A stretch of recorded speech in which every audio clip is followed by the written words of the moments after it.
Estaba relajándome en mi casa de playa cuando a las 5 de la mañana sonó la alarma de seguridad. El vigilante dijo, nervioso: «Su nuera está aquí con gente de la mudanza. Dice que es la dueña de la casa». Di un sorbo a mi té y sonreí. «Déjenla entrar, déjenla entrar. Está a punto de llevarse una sorpresa. Sé lo que están pensando».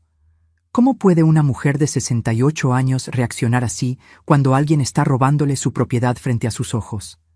Déjenme explicarles algo. La calma no es debilidad. La calma es el arma más poderosa cuando ya conoces el final de la película. Pero antes de contarles cómo llegué a ese momento, necesitan conocer mi historia completa. Porque esta no es una historia de víctima. Es una historia de paciencia, estrategia y justicia. Y si quieres saber cómo una abuela le dio la lección de su vida a quien intentó arrebatarle todo, suscríbete a este canal, porque historias como esta necesitan ser contadas. Mi nombre es Carmela Soto. 68 años de vida, 40 de trabajo incansable, 8 de viudez. Construí mi patrimonio con estas manos que ahora tiemblan un poco al sostener una taza, pero que nunca temblaron cuando tuve que levantar a mi familia. Esa madrugada del viernes, mientras el cielo sobre Rosarito comenzaba a teñirse de naranja, yo estaba en la terraza de mi casa frente al mar. Una casa que compré con el dinero de mi liquidación después de jubilarme como contadora general de Textiles del Pacífico. 40 años registrando cada centavo ajeno, aprendí el valor exacto del dinero y del esfuerzo. La brisa salada me despeinaba mientras sostenía mi taza de té de manzanilla. Tengo un ritual. Cada mañana, antes del amanecer, bajo a la terraza con mi cobija de lana color terracota, la que tejió mi madre antes de morir, y observo cómo el océano despierta. Es mi momento de paz, mi momento de recordar por qué sigo adelante. Entonces escuché el timbre del portón, insistente, agresivo. No era un timbre de visita amable. Esteban, mi vigilante nocturno, un hombre de unos 50 años con cara de preocupación constante, apareció corriendo por el jardín lateral. Su linterna rebotaba contra su chaleco de seguridad. «Señora Carmela, disculpe la hora». Su voz quebraba. «Hay un camión de mudanzas en la entrada. Y su nuera, la señora Vanessa, dice que viene por sus cosas, que la casa es de ella ahora». No me levanté de inmediato. Tomé otro sorbo de mi té. Sentí el líquido tibio bajar por mi garganta. Observé cómo las olas rompían contra las rocas. «¿Cuánta gente trae?», pregunté con una calma que hasta a mí me sorprendió. «3 cargadores, señora, y un camión grande, de esos de mudanza profesional». Sonreí. No fue una sonrisa de alegría, fue una sonrisa de reconocimiento. Ese momento que estás esperando finalmente llegó. «Esteban, ábreles el portón». «Señora, que pasen, déjenla entrar, déjala hacer todo lo que quiera». Esteban me miró como si me hubiera vuelto loca, y tal vez lo parecía. Tal vez cualquiera pensaría que una mujer mayor, sola, rendida ante el despojo, simplemente se resignó. Pero yo sabía algo que Vanessa no sabía, algo que nadie sabía todavía. Vanessa, mi nuera, la mujer que se casó con mi único hijo Roberto hace 5 años. La mujer de 36 años, hermosa como portada de revista, inteligente como serpiente, ambiciosa como hiena. Cuando Roberto me la presentó, yo quise creer en ella. Quise creer que mi hijo, después de 2 relaciones fallidas, finalmente había encontrado a alguien que lo amara de verdad. Roberto tenía 43 años, trabajaba como ingeniero civil en una empresa constructora, ganaba bien, pero nunca tuvo cabeza para los negocios. Siempre fue noble, demasiado noble. Vanessa llegó a nuestras vidas como un vendaval perfumado, guapa, educada, con ese modo de hablar que hace que todo suene importante. Decía trabajar en marketing digital, pero nunca la vi realmente trabajar. Al principio me abrazaba, me llamaba Mamá Carmela, traía postres cuando nos visitaba, pero yo no soy tonta. Nunca lo fui. Noté cómo sus ojos recorrían mi casa cada vez que venía, cómo preguntaba con demasiado interés sobre mi jubilación, mis propiedades, mis planes, cómo susurraba con Roberto cuando pensaban que yo no escuchaba. Ahora, mientras escuchaba el motor del camión entrando a mi propiedad, mientras escuchaba los pasos apresurados de los cargadores, mientras escuchaba la voz autoritaria de Vanessa dando órdenes, recordé el momento exacto en que supe que esta mujer no había entrado a mi familia por amor. Fue hace 2 años, una cena de Navidad. Roberto trajo el tema casual de que yo debería facilitar la herencia antes de tiempo, que así evitábamos impuestos. Vanessa asentía a su lado, con esa sonrisa que ya no me parecía cálida, sino calculadora. Esa noche, cuando se fueron, lloré, no por el dinero, sino porque mi hijo me veía como un obstáculo entre él y su futuro. Pero las lágrimas se secaron, y en su lugar creció algo más duro, más inteligente. Terminé mi té, me puse de pie, ajusté mi bata de algodón color marfil y mis pantuflas. Me recogí el cabello gris en una coleta sencilla y caminé hacia el interior de la casa. Porque Vanessa estaba a punto de aprender la lección más cara de su vida, y yo estaba lista para enseñársela. Pero lo que Vanessa no sabía era que yo había estado preparando este momento durante meses, y lo que estaba por descubrir cambiaría todo. Desde la ventana del segundo piso, observé cómo Vanessa dirigía a los cargadores como si fuera la dueña de un imperio. Llevaba unos jeans ajustados, blusa blanca de seda y lentes oscuros a pesar de que apenas amanecía. Su cabello castaño perfectamente liso caía sobre sus hombros. Siempre impecable, siempre en control, o eso creía ella. Esa sala completa, señalaba hacia mi terraza. Los muebles de jardín son de teca, cuestan una fortuna. El sofá gris de la sala principal, la mesa de centro de mármol, todo lo que vende valor al camión. Los cargadores se miraban entre sí, incómodos. Uno de ellos, un muchacho joven con gorra, preguntó: ¿Tiene documentos que acrediten que esto es suyo, señora? Vanessa sacó una carpeta de su bolsa Louis Vuitton, auténtica, por supuesto, comprada con el dinero de Roberto, y mostró unos papeles. Aquí está todo. Donación firmada por la propietaria anterior. Todo legal. Mentira. Una mentira tan grande que casi me hizo reír desde mi ventana. Verán, necesito contarles cómo empezó todo esto. Cómo llegué a tener una nuera capaz de robarme mientras yo respiraba. Conocí a Vanessa hace 5 años en una fiesta de cumpleaños de Roberto. Él la llevó del brazo, radiante, con esa sonrisa que no le veía desde que era niño. Ella usaba un vestido rojo que abrazaba su figura, tacones altos, maquillaje perfecto. Cuando me saludó, tomó mis manos entre las suyas. Señora Carmela, Roberto me ha hablado tanto de usted. Es un honor conocer a la mujer que crió a un hombre tan maravilloso. Las palabras correctas, el tono correcto, la sonrisa correcta. Pero yo he vivido 68 años y una aprende a leer lo que está detrás de las sonrisas. Sus ojos me estudiaban, no con cariño, con evaluación, como cuando entras a una tienda y calculas si puedes pagar lo que ves en el aparador. Los primeros meses fueron teatro puro. Vanessa venía a mi casa en Ciudad de México cada domingo. Ayudaba en la cocina, preguntaba por mi salud, traía flores. Roberto estaba encantado. Yo quería estar equivocada, quería que mi instinto me estuviera mintiendo. Pero entonces empezaron los cambios sutiles. Las visitas se hicieron quincenales, luego mensuales. Roberto comenzó a cancelar comidas conmigo porque Vanessa había planeado algo.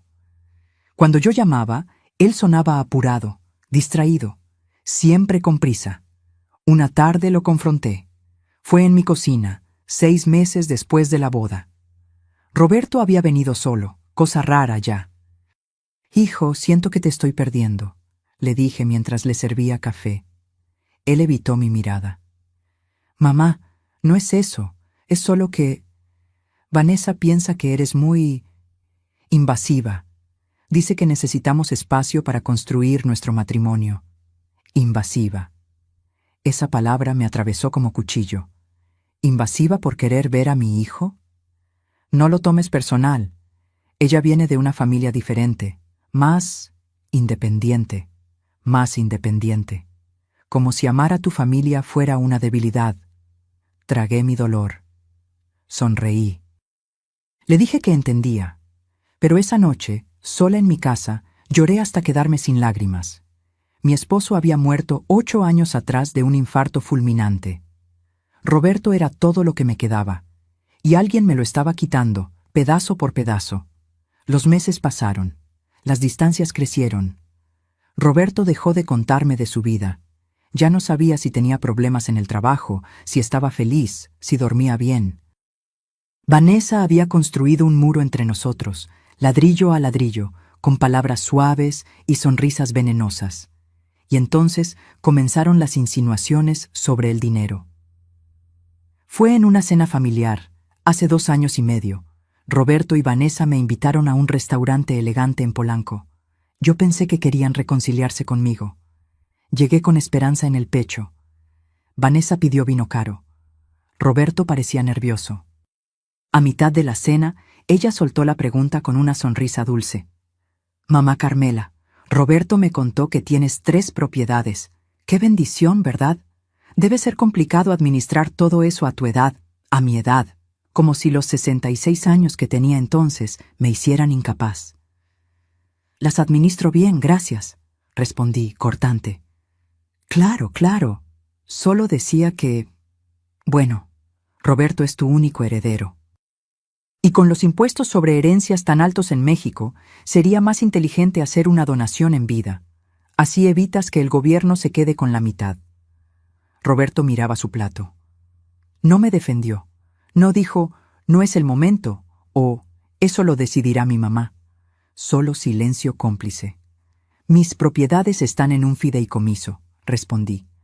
Yo soy la única beneficiaria mientras viva. Después pasarán a Roberto. Todo está en orden. Vanessa apretó los labios. Su sonrisa no llegó a sus ojos. ¡Qué previsora! Aunque, ¿no confías en tu propio hijo? Esa pregunta. Esa maldita pregunta que me persiguió durante meses. Porque ahí estaba el veneno real. Hacerme sentir culpable por proteger lo que había construido con 40 años de trabajo. Hacerme sentir como si no confiar en entregar todo inmediatamente significara que no amaba a mi hijo. Desde mi ventana, observé cómo Vanessa señalaba ahora hacia mi colección de cuadros en la sala. Pinturas que había comprado en mis viajes, cada una con una historia, con un recuerdo. Esos también, todo lo que tenga valor. Uno de los cargadores preguntó de nuevo, ¿estás segura de que la dueña autorizó esto? Porque si no, ¿quieren que llame a la policía y les diga que están obstruyendo una mudanza legal? La voz de Vanessa se volvió filosa. Hagan su trabajo y les pago el doble. El dinero. Siempre el dinero. Esa era Vanessa. Bella por fuera, vacía por dentro. Y mi hijo, mi Roberto noble y bueno, se había enamorado de la envoltura sin ver que el regalo estaba podrido. Respiré profundo. Dejé que actuara. Dejé que se confiara. Porque cada minuto que pasaba, cada mueble que ordenaba cargar, cada palabra que decía frente a testigos, era una pieza más de evidencia. Y yo había aprendido algo en 40 años de contabilidad. Los números no mienten. Los documentos no mienten. La verdad siempre sale a la luz cuando sabes dónde buscar. Vanessa gritó hacia la casa. Y revisen el estudio. Debe haber una caja fuerte. Seguro ahí guarda las escrituras y las joyas. Sonreí, porque no tenía ni idea de lo que realmente guardaba yo en ese estudio. Y estaba a punto de descubrirlo. Pero había algo que Vanessa ignoraba completamente. Algo que cambiaría su sonrisa de triunfo en una expresión de pánico absoluto. Bajé las escaleras despacio, sin prisa. Cada escalón era una decisión consciente. Cada paso me acercaba al momento que había estado esperando durante meses. Desde el recibidor podía ver la espalda de Vanessa. Seguía dando órdenes, ajena a mi presencia. Los cargadores movían cajas, envolvían lámparas, desconectaban la televisión de pantalla grande que Roberto me había regalado el año pasado para mi cumpleaños. Irónico, ¿verdad?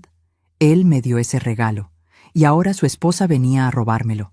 Pero déjenme explicarles qué estaba realmente en juego aquí.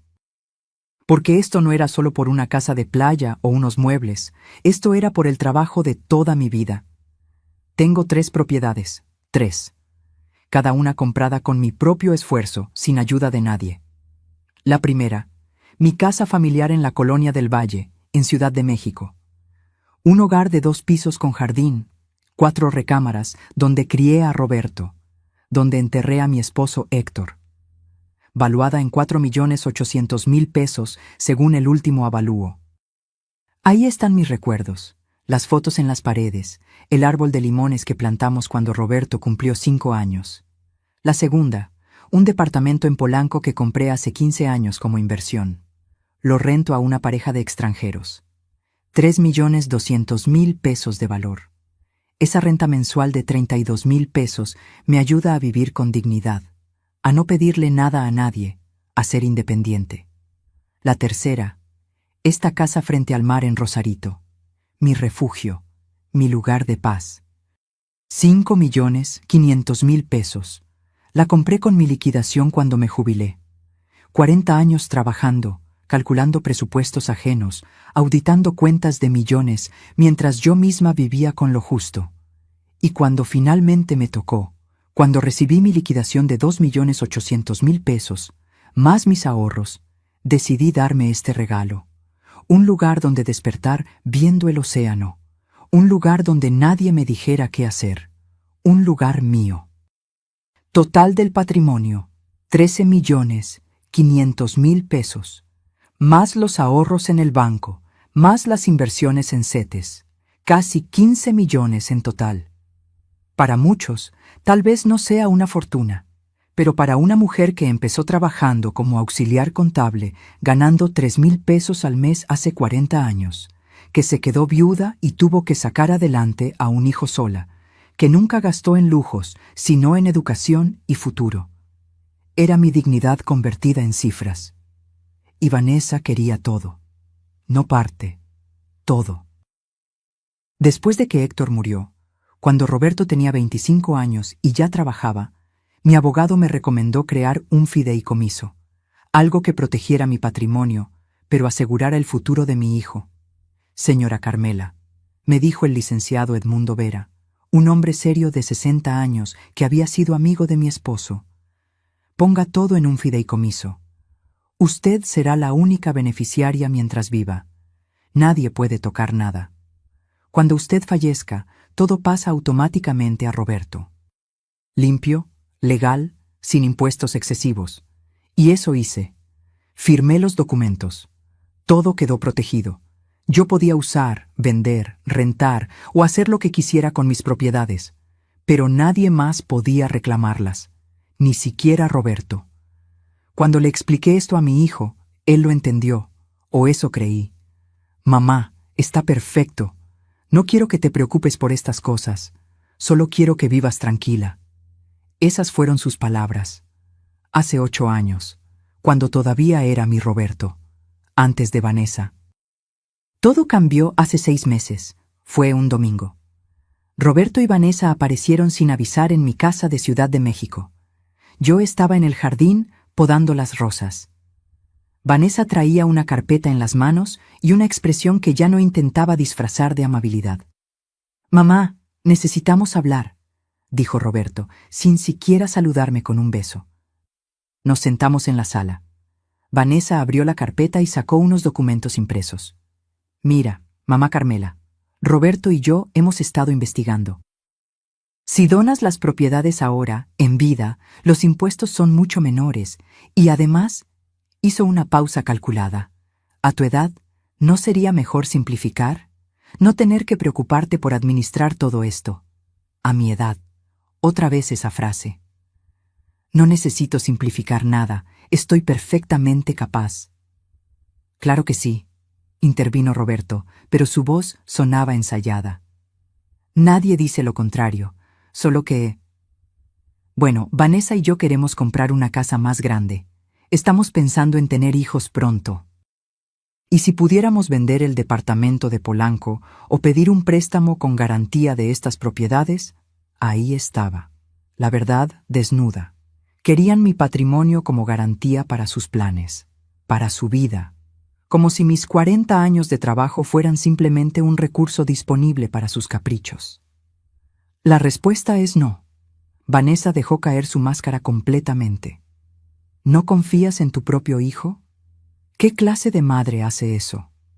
Una que trabajó cada día de su vida para tener algo propio. Una que no va a regalar su seguridad solo porque alguien se lo pida. Roberto se puso de pie, furioso. Nunca lo había visto así. Eres increíblemente egoísta, mamá. Todo lo que tengo te lo debo a ti, pero ahora que necesito tu apoyo me das la espalda. Esas palabras me rompieron en pedazos. Mi hijo, mi único hijo, llamándome egoísta por no entregarle todo lo que había construido. Vanessa puso su mano en el hombro de Roberto. Déjala, amor, ya veo cómo es. Prefiere aferrarse a sus cosas que ayudar a su propia familia. Se fueron dando un portazo. Yo me quedé en esa sala, temblando, con un dolor en el pecho que no era físico, pero dolía más que cualquier enfermedad. Esa noche lloré hasta el amanecer, no por el dinero, sino porque había perdido a mi hijo, porque Vanessa había logrado lo que quería, volverlo contra mí. Pero cuando salió el sol, algo cambió dentro de mí. Dejé de llorar, me levanté, me vi en el espejo. Vi a una mujer de 68 años con ojeras y arrugas, sí, pero también vi algo más. Vi fuerza, vi inteligencia, vi 40 años de experiencia lidiando con números, con auditorías, con gente que intentaba robar o engañar. Y supe que no iba a ser víctima. Ese mismo día llamé al licenciado Edmundo. Necesito su ayuda. Alguien va a intentar quitarme lo que es mío. Y necesito estar preparada. Ahora, parada en el recibidor de mi casa de playa, viendo a Vanessa dirigir el saqueo de mis pertenencias, recordé cada paso que había dado desde aquel día, cada documento que había escondido, cada grabación que había guardado, cada evidencia que había recopilado. Vanessa finalmente se dio la vuelta, me vio ahí parada, en mi bata y pantuflas, y sonrió, una sonrisa de victoria. Carmela, qué sorpresa verte aquí. No dije nada todavía, solo la observé. Y en ese silencio, ella cometió su primer error de la mañana. Pensó que mi silencio era rendición, pero lo que no sabía era que cada segundo que pasaba, cada palabra que decía, estaba cavando su propia tumba. Vanessa caminó hacia mí con esa seguridad que solo tienen los que creen que ya ganaron. Sus tacones repiqueteaban contra el piso de madera. Se detuvo a 1 metro de distancia, cruzó los brazos y ladeó la cabeza con una expresión de falsa preocupación. Carmela, ¿dormiste bien? ¿Te ves? Confundida, confundida. Qué palabra tan conveniente. Estoy perfectamente clara, Vanessa. Veo que trajiste ayuda. Ella soltó una risa suave, casi maternal. Ah, claro. Sé que debe ser difícil para ti procesar esto. Por eso vine temprano, para no hacerte pasar un mal rato. ¿Recuerdas los papeles que firmaste hace un mes? La donación. Esta casa ahora está a mi nombre. Legalmente. Me ofreció café. En mi propia casa. Como si ella fuera la anfitriona y yo la invitada. Pero necesito retroceder. Necesito contarles sobre aquella cena. La cena que me rompió pero también me despertó. Porque fue ahí donde comprendí hasta dónde era capaz de llegar esta mujer. Fue hace 3 meses. Un viernes por la noche. Roberto me llamó, algo inusual ya. Su voz sonaba casi alegre. Mamá, Vanessa y yo queremos invitarte a cenar. Hace mucho que no compartimos tiempo en familia. ¿Qué te parece el restaurante azul histórico? Ese que te gusta. Mi corazón se iluminó.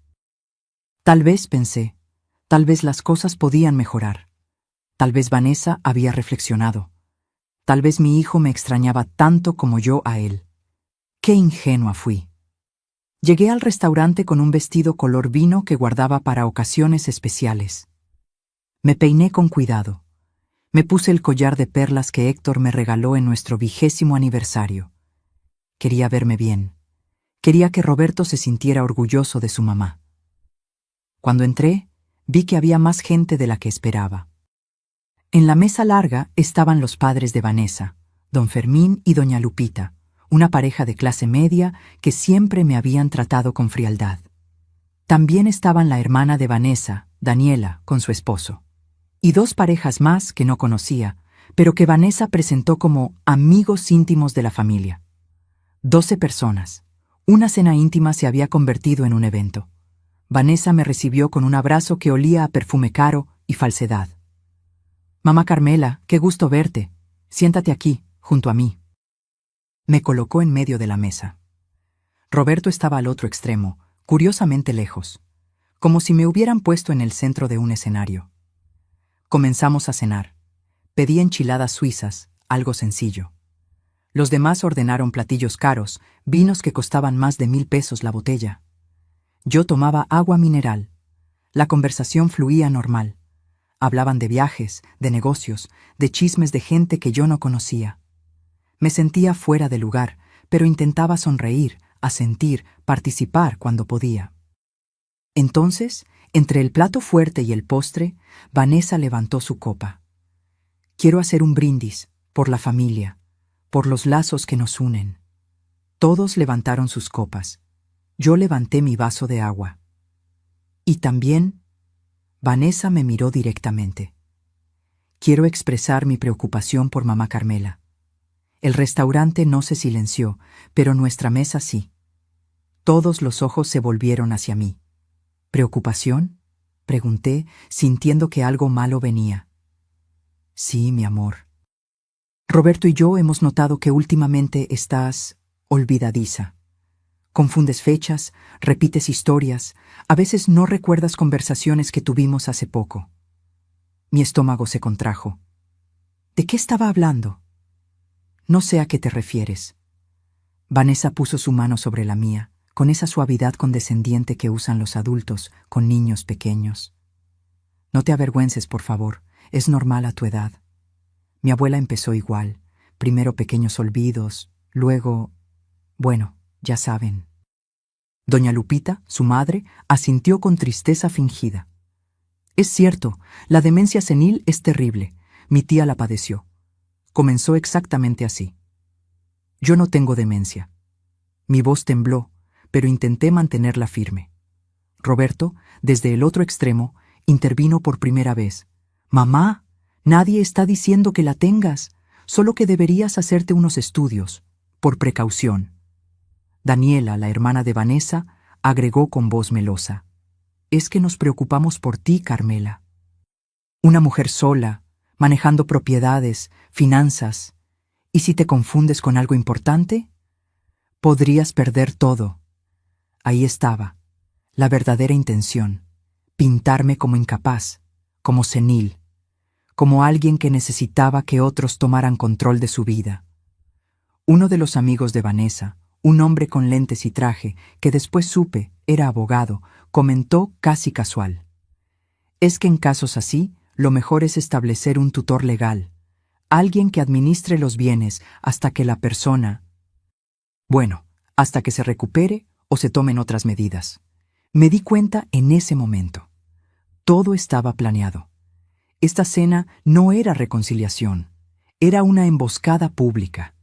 Una humillación diseñada para que testigos respetables vieran a una anciana confundida, para construir un caso que justificara quitarme el control de mi patrimonio. Vanessa continuó, dirigiéndose a los invitados. «Por eso, Roberto y yo queremos convencerla de que firme un poder notarial, por su propia seguridad. Así, si algo pasa, si se confunde o necesita ayuda, nosotros podemos actuar rápido». Las miradas de lástima me atravesaban. Me veían como un problema, como una vieja terca que no aceptaba su deterioro. Intenté hablar, defenderme, pero mi garganta estaba cerrada. Las lágrimas peleaban por salir y yo no podía dejarlas. No delante de esta gente, No darles esa satisfacción. No necesito ningún tutor, logré decir. Estoy perfectamente bien. Vanessa suspiró, como si lidiara con una niña caprichosa. Eso es exactamente lo que dicen todos los pacientes en etapas tempranas. La negación es parte del proceso. Roberto no dijo nada. Mi hijo, mi única familia de sangre, estaba sentado ahí, dejando que su esposa me destruyera frente a extraños. Y su silencio dolió más que cualquier palabra. Me levanté de la mesa. Dejé mi servilleta sobre el plato. Tomé mi bolsa. Disculpen, pero no me siento bien. Me retiro. Nadie intentó detenerme. Bueno, Vanessa hizo un gesto dramático. ¿Ves? Se altera con facilidad. Otro síntoma. Salí del restaurante con la poca dignidad que me quedaba. Pedí un taxi. Y durante todo el camino a casa, lloré. Lloré por mi hijo perdido. Lloré por la crueldad. Lloré porque me sentí pequeña, humillada, indefensa. Llegué a mi casa vacía. Me quité el vestido color vino y lo aventé al fondo del closet. Me quité las perlas. Me miré al espejo y vi a una mujer destruida. Pero esa noche, entre las lágrimas y el insomnio, algo dentro de mí se endureció. Me negaba a ser víctima. Me negaba a que esta mujer me robara no solo mi patrimonio, sino mi dignidad, mi historia, mi valor. A la mañana siguiente hice 3 llamadas. Primera, al licenciado Edmundo Vera, mi abogado. Segunda, a un investigador privado cuyo nombre me había dado una amiga años atrás. Tercera, a mi médico de cabecera, el doctor Fuentes, para que me hiciera todos los estudios cognitivos posibles y documentara que estaba en plenas facultades mentales. Si Vanessa quería guerra, la tendría. Pero sería una guerra que ella no vería venir.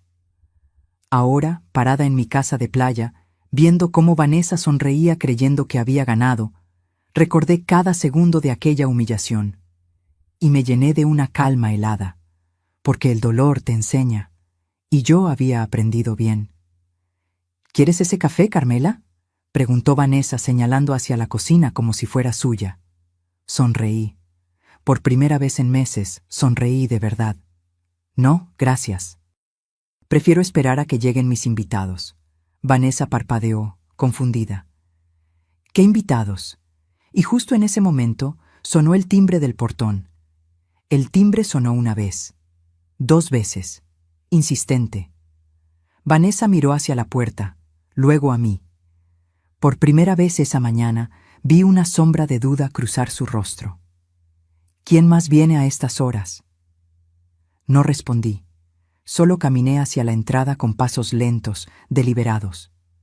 Esteban ya había abierto el portón. Escuché el motor de un auto, luego otro. Pasos aproximándose. Pero antes de que les cuente quién llegó, necesitan entender cómo preparé este momento. Porque la justicia no llega sola. La justicia se construye, se documenta, se planea con paciencia. Aquella mañana, después de la cena humillante, desperté con los ojos hinchados pero la mente clara. Me preparé un café de olla, el que me enseñó a hacer mi madre con canela y piloncillo. Me senté en mi cocina y saqué una libreta. Durante 40 años llevé contabilidades. Números, auditorías, evidencias. Sabía cómo funcionaba el mundo de los documentos, las pruebas, los registros. Y si algo me había enseñado mi trabajo es esto: la verdad siempre deja rastro. Solo hay que saber buscar. Escribí en esa libreta 3 nombres: licenciado Edmundo Vera, abogado de confianza, doctor Armando Fuentes, mi médico de 20 años, Marco Salinas, investigador privado, 3 pilares para construir mi defensa. El licenciado Edmundo llegó a mi casa ese mismo lunes. Tiene 68 años como yo, cabello gris perfectamente peinado, traje impecable siempre. Fue compañero de estudios de Héctor en la universidad, un hombre honorable. Le conté todo: la cena, las acusaciones de demencia, la presión para firmar poderes, el distanciamiento de Roberto. Edmundo me escuchó sin interrumpir. Cuando terminé, ajustó sus lentes y dijo: «Carmela, esto es un patrón clásico. Están construyendo un caso para declararte incapaz y tomar control de tus bienes. Hemos visto esto antes. Personas mayores con patrimonio, familiares ambiciosos. ¿Qué puedo hacer? Primero, necesitamos documentar tu plena capacidad mental. Ningún juez podrá declararte incapaz si tenemos estudios médicos recientes que demuestren lo contrario». Esa misma tarde fui con el doctor Fuentes. Me realizó todos los exámenes: Mini Mental State, pruebas de memoria, evaluación cognitiva completa. Una semana después, tuve los resultados en mis manos. Paciente de 68 años con función cognitiva completamente normal para su edad, sin signos de deterioro, orientada en tiempo, espacio y persona, memoria de trabajo excelente, capacidad de juicio intacta. Guardé esos documentos como oro. Eran mi escudo contra las mentiras de Vanessa, pero necesitaba más. Necesitaba saber quién era realmente la mujer que se había metido en mi familia. Marco Salinas llegó a mi casa un jueves por la tarde. Es un hombre de unos 55 años, ex policía judicial, ahora investigador privado.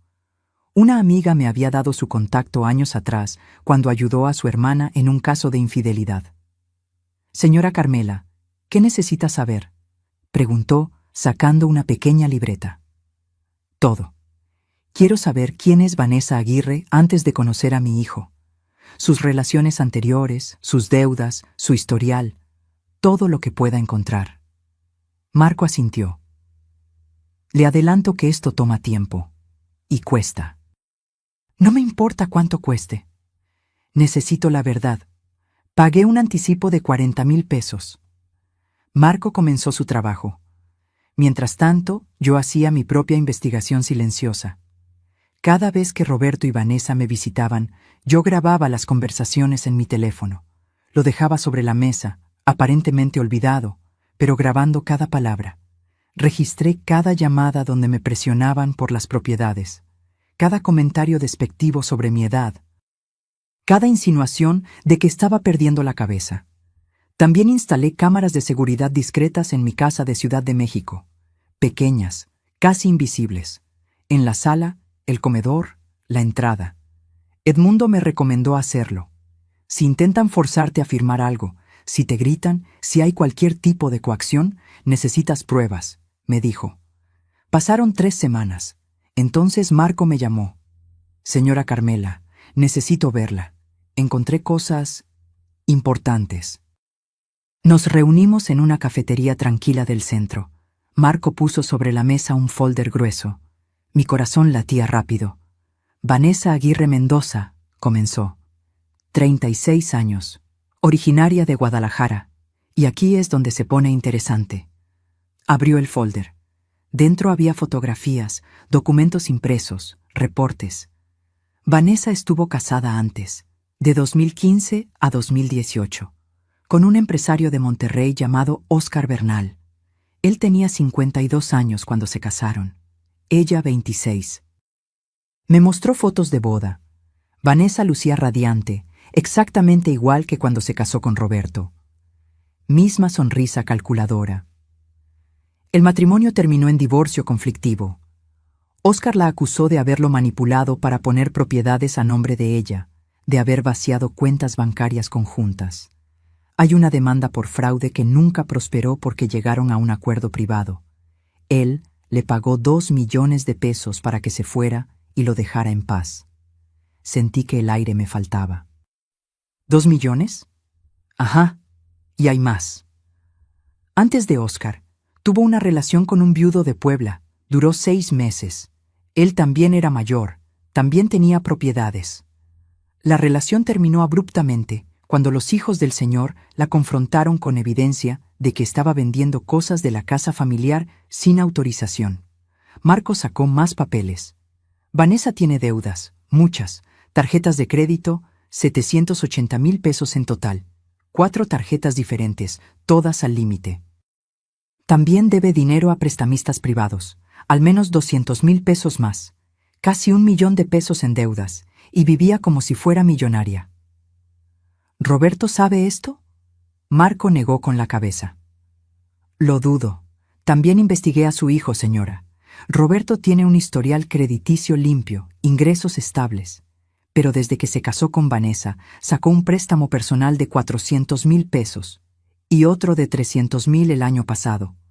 Todo ese dinero desapareció. Mi hijo estaba endeudado por culpa de ella, tragando deudas que ni siquiera sabía que tenía. Y el golpe final. Marco sacó capturas de pantalla de conversaciones de WhatsApp. Logré acceder a conversaciones entre Vanessa y su hermana Daniela, y entre Vanessa y una amiga cercana. Leyó algunos mensajes. Cada palabra era un cuchillo. Daniela, la vieja no suelta ni un peso. Pero no importa, ya encontré la forma. Voy a hacerla firmar una donación. La convenceré de que está perdiendo la memoria. Roberto es un tonto útil. Hace todo lo que le digo. Su mamá tiene casi 15 millones en propiedades. Si logro que done solo una, ya valió la pena este matrimonio aburrido. No voy a esperar a que se muera.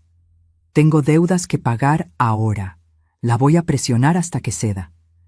Las lágrimas corrían por mis mejillas mientras Marco leía. No eran lágrimas de tristeza, eran de rabia. ¿Cómo conseguiste estas conversaciones? Marco sonrió levemente. Tengo mis métodos, señora.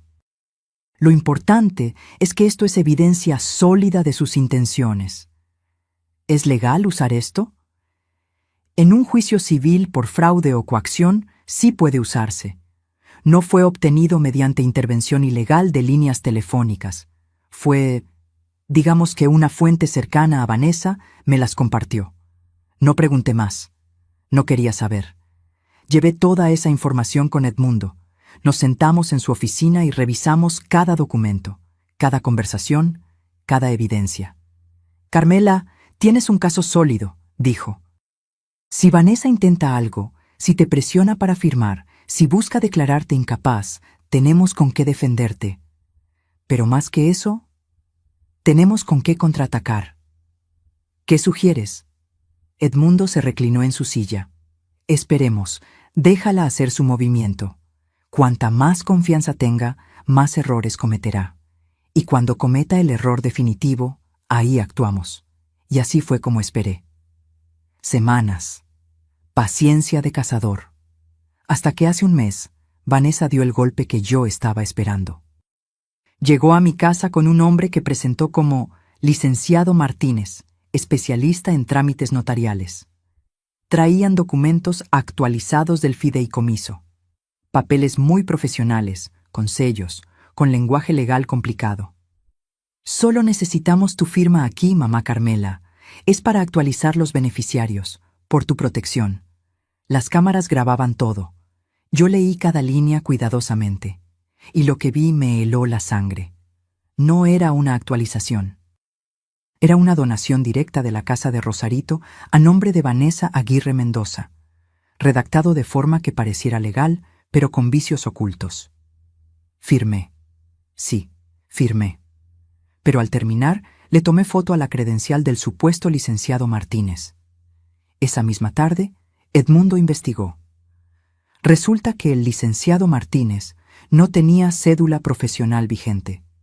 Había sido abogado, pero le cancelaron su licencia 3 años atrás por fraude. Los documentos eran falsos. El trámite era fraude. Levantamos denuncia penal, pero le pedí a Edmundo que no la ejecutara todavía. Déjame ponerle la trampa perfecta, le dije. Quiero que se confíe, que crea que ganó. Y ahora, viendo llegar a mis verdaderos invitados a la puerta de mi casa de playa, supe que ese momento había llegado.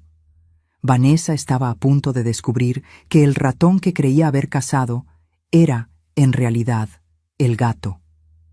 La puerta se abrió y entraron, uno detrás de otro, las piezas de mi estrategia.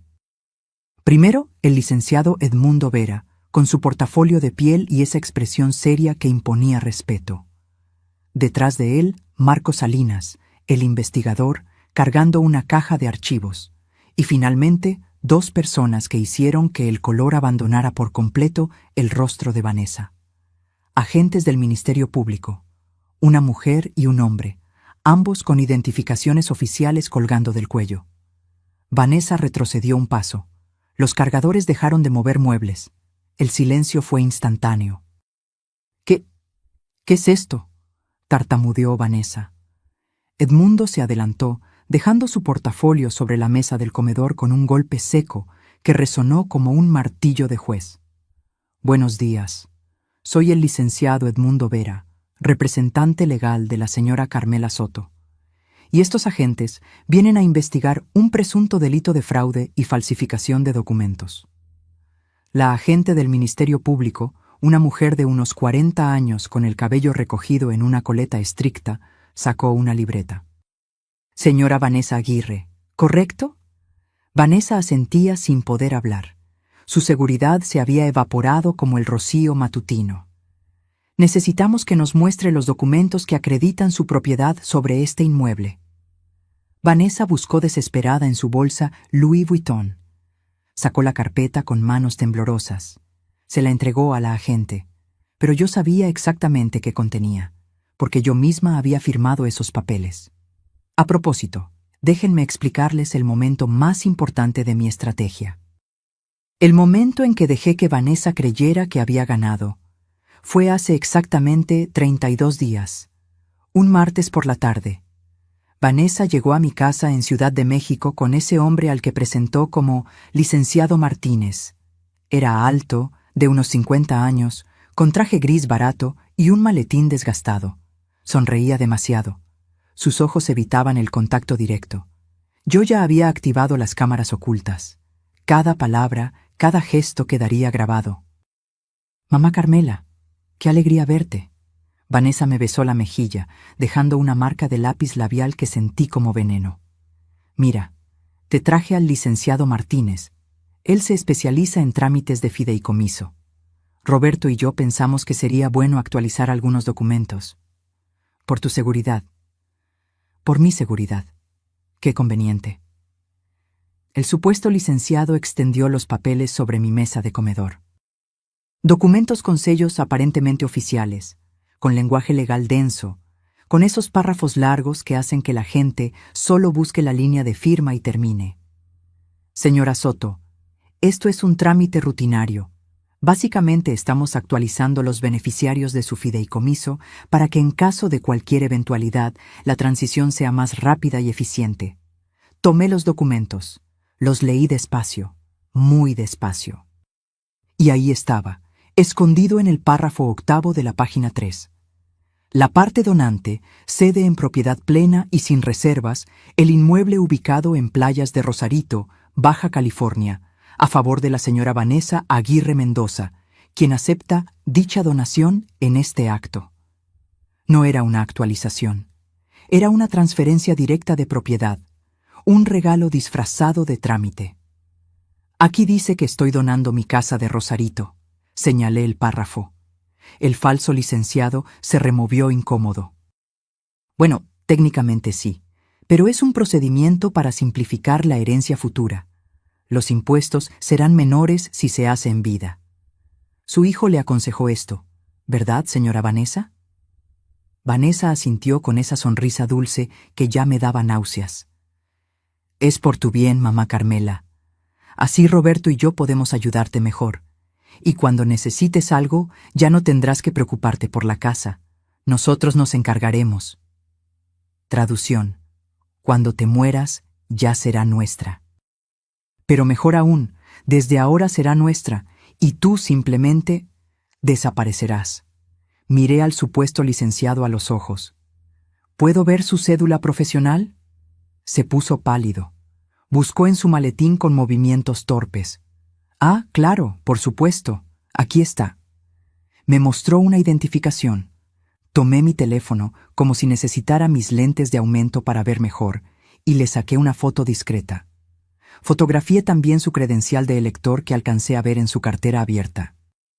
Todo parece estar en orden, dije con voz de anciana cansada, el papel que ellos querían que interpretara. Firmé, cada página, cada inicial, cada rúbrica. Vanessa casi no podía contener su emoción. Sus ojos brillaban, El falso licenciado guardó rápidamente los documentos. Perfecto. En unos días tendrá su copia certificada, y la nueva escritura llegará en aproximadamente 3 semanas. Se fueron con prisa. Vanessa me besó la frente como si fuera una niña buena que acababa de terminar su tarea. Gracias, mamá Carmela. Verás que esto es lo mejor. En cuanto cerré la puerta, llamé a Edmundo. Ya cayó en la trampa. Tengo todo grabado. Esa misma tarde, Edmundo investigó al tal licenciado Martínez. Su nombre real era Héctor Martínez Fuentes. Había sido abogado hasta 2021, cuando la barra de abogados le revocó su cédula por falsificación de documentos en un caso de herencias. 3 años inhabilitado. No podía ejercer legalmente. Los documentos que me hizo firmar no tenían validez alguna. Eran papel decorado. Peor aún, era un delito. Fraude equiparado, falsificación de documentos públicos, usurpación de profesión. Carmela, podemos proceder de inmediato, dijo Edmundo. Con esto la metemos a la cárcel. No, respondí con una calma que me sorprendió a mí misma. Todavía no. Déjala que se confíe más. Quiero que cometa su error más grande, que se exponga completamente, que no tenga forma de negarlo. ¿Estás segura? Mientras más tiempo pase, más puede complicarse. Estoy segura. Conozco a esta mujer. No se va a conformar con tener los papeles, va a querer la casa, va a querer venir a tomar posesión, y cuando lo haga, ahí la atraparemos con las manos en la masa. Y tuve razón. 3 semanas después, los documentos falsos llegaron por mensajería a mi casa de Ciudad de México. Copias certificadas falsas, sellos apócrifos, todo un montaje impresionante. Vanessa tenía contactos en el mundo del fraude, eso estaba claro. Me llamó esa misma tarde. Mamá Carmela, ya llegaron los papeles. Todo está listo. Roberto y yo pensamos ir a Rosarito este fin de semana para revisar algunas cosas de la casa. Ya sabes, como ahora es nuestra responsabilidad. Por supuesto, hija. Vayan cuando quieran. No estarás ahí este fin de semana, ¿verdad? No. Planeo quedarme en la Ciudad de México. Tengo una cita médica el lunes. Mentira. Yo estaría en Rosarito, esperándola. Ahora, parada en mi sala, viendo cómo la agente del Ministerio Público revisaba página por página los documentos falsos, sentí una satisfacción profunda. Edmundo se acercó a mí y me entregó un folder. Lo abrí. Dentro estaban los documentos reales.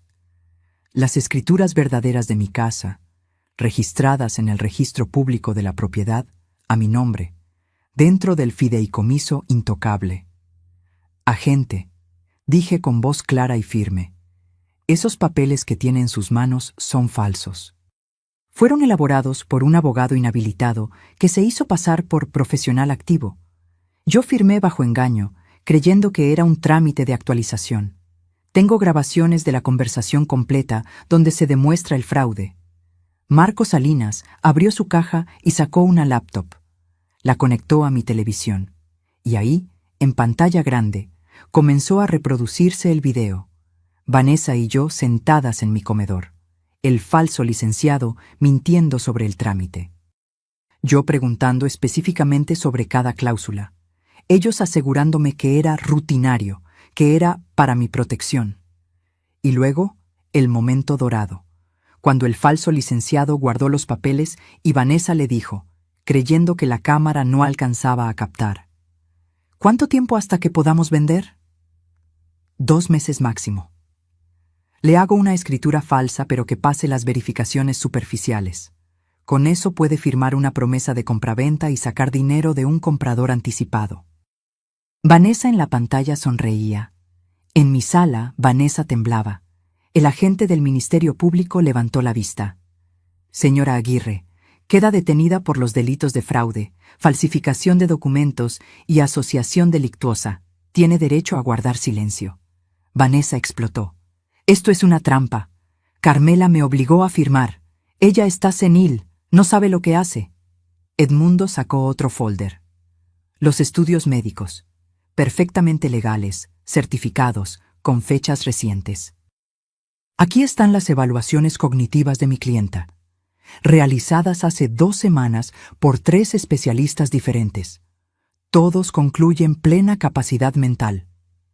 ¿Quiere ver también las grabaciones de la cena donde usted la acusó públicamente de demencia sin prueba alguna? Marco puso otro video. La cena en el restaurante azul histórico. Vanessa con su discurso sobre mi supuesta demencia. Los invitados asintiendo. Roberto callado. Esto se llama difamación premeditada, continuó Edmundo. Construir un caso falso de incapacidad para justificar un despojo patrimonial. Vanessa buscaba argumentos, pero no tenía ninguno. Cada defensa que intentaba era aplastada con evidencia. Documentos, videos, grabaciones, testimonios. Entonces hizo lo que hacen todas las personas así cuando se ven acorraladas. Lloró. No fue mi idea. Fue Héctor, el licenciado. Él me convenció.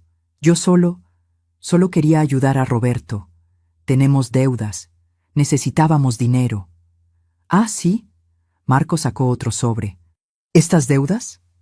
780,000 pesos en tarjetas de crédito. Todo gastado en ropa, viajes, restaurantes. Nada de eso fue para Roberto, ¿verdad? Le mostró los estados de cuenta. Compras en tiendas de lujo, viajes a Cancún, a Los Cabos, tratamientos de belleza por 40,000 pesos, todo cargado a tarjetas que Roberto ni siquiera sabía que existían. Y aquí, Marco continuó, implacable. Sus conversaciones con su hermana Daniela, donde dice textualmente, Roberto es un idiota útil. Su mamá es la que tiene el dinero. Vanessa se derrumbó.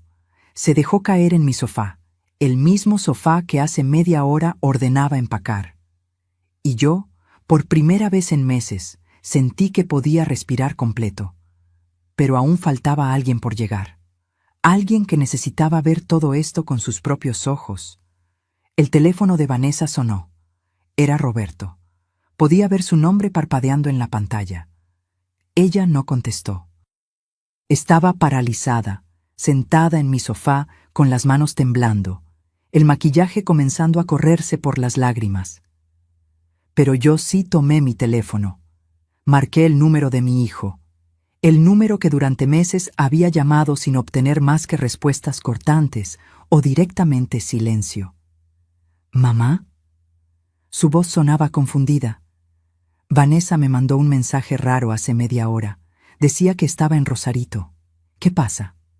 Roberto, necesito que vengas a la casa de playa. Ahora. Es urgente. ¿Estás bien? ¿Pasó algo?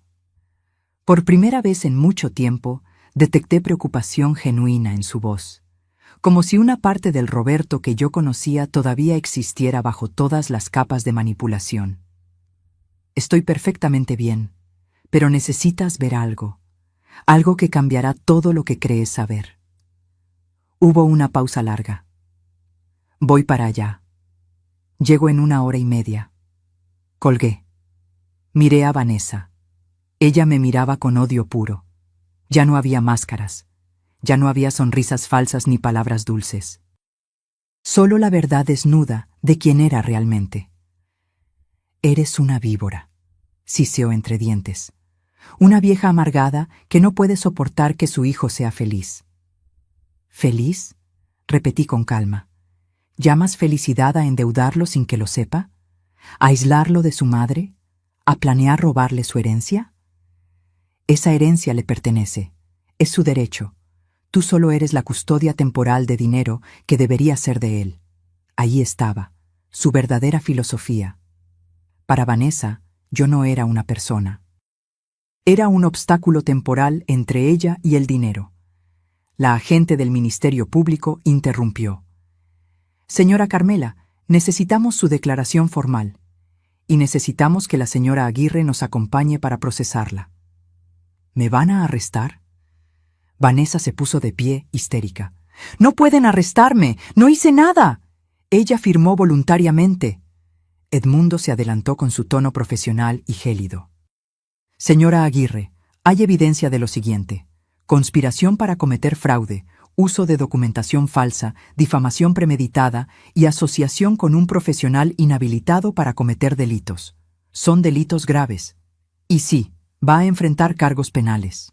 Vanessa se volvió hacia mí, desesperada, cambiando de estrategia como camaleón. Carmela, por favor, piénsalo. Soy la esposa de tu hijo. Si me metes a la cárcel, destruyes a Roberto. ¿Eso quieres? ¿Destruir a tu propio hijo? Esa pregunta. Ese intento de manipulación final.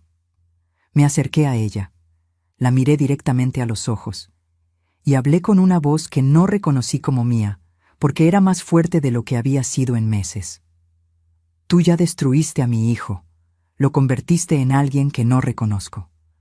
Alguien que grita a su madre, que la llama egoísta, que permite que la humillen en público.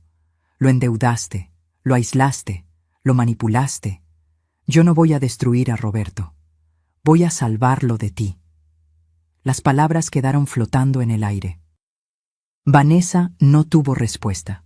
Los cargadores, que habían estado paralizados todo este tiempo, comenzaron a descargar los muebles de vuelta. Uno de ellos, el muchacho joven con gorra, se acercó a mí. Señora, discúlpenos, no sabíamos que esto era un robo. Ella nos dijo que era una mudanza legal. Nos mostró papeles. Tranquilo, hijo, ustedes solo estaban haciendo su trabajo. No son responsables de nada. Los 3 cargadores trabajaron rápido, devolviendo cada objeto a su lugar. La sala volvía a ser mi sala, la terraza volvía a ser mi terraza, mi casa volvía a ser mi casa. Mientras tanto, Marco Salinas preparaba toda la evidencia en orden cronológico. Documentos en carpetas etiquetadas, memorias USB con las grabaciones, copias certificadas de todo. Señora Carmela, dijo, esto es más que suficiente no solo para defenderla, sino para contrademandar. Podría exigir compensación por daño moral, por difamación, por el estrés causado. Negué con la cabeza.